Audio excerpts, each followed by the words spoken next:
Okay, so I have the underdrawing ready for this toned paper drawing.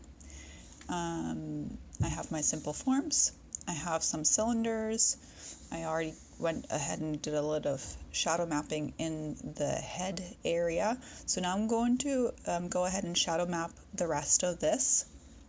So I have to think about this is a big egg, and on top of the big egg I have a few anatomical subvolumes. I'm just super lightly laying them in with just kind of some ovals because I want to be able to erase this back out later on. This is just a little bit of a roadmap. And I have all this stuff happening in the rib cage area right here. Oh my goodness, how I'm going to deal with that. We'll get to that in just a minute. So for now, my pecs, here's the other one. Bicep, tricep, shoulder blade group. Okay, so now I'm going to get into my shadow patterns.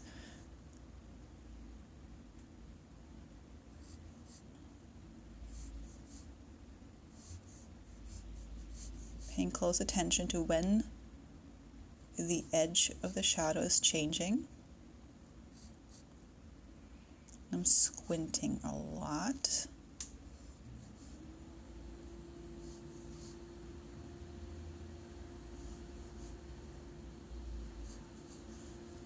Okay, one pattern done.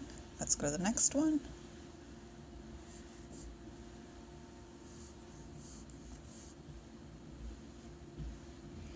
So as I'm getting into this kind of tricky area where there are all these little bumps, I'm squinting, and my guiding principle is the pattern needs to look characteristic yet simple. So if I include all the little bumps, it's going to lose its characteristic nature. So instead, I'm going to decide right around here is where I need that shadow edge to be. And then I go down to the abs like this. And I'm going to go back up on the left side. Again, I'm squinting and paying attention to what remains when I squint pretty hard.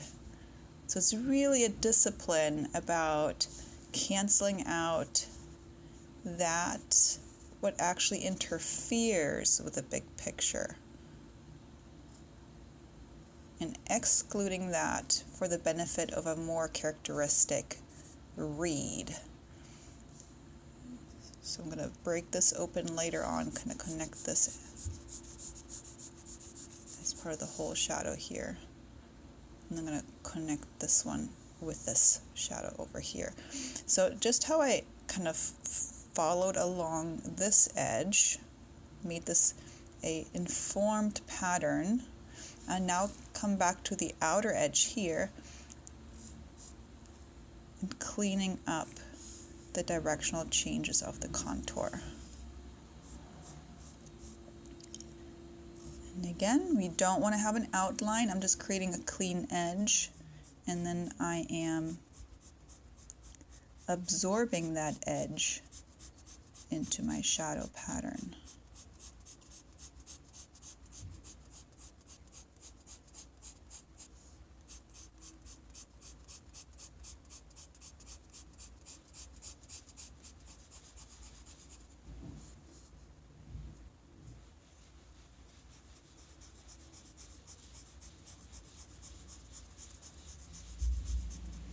So why did I do what I did in this area?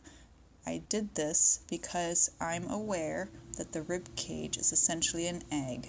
And on that egg, if the light's coming from the top right, as it is in this picture, the form turns away from that light at around this area. So all of this is shadow. depending on where you want to put your focal point. Maybe we can talk about coming back in here and finding some of these more characteristic shapes, like this little one and this little one, but only if you choose to make this the focal point of your drawing. If your intent is to kind of have an even interest throughout the whole figure, you keep it simple. So there's a design element as part of this as well.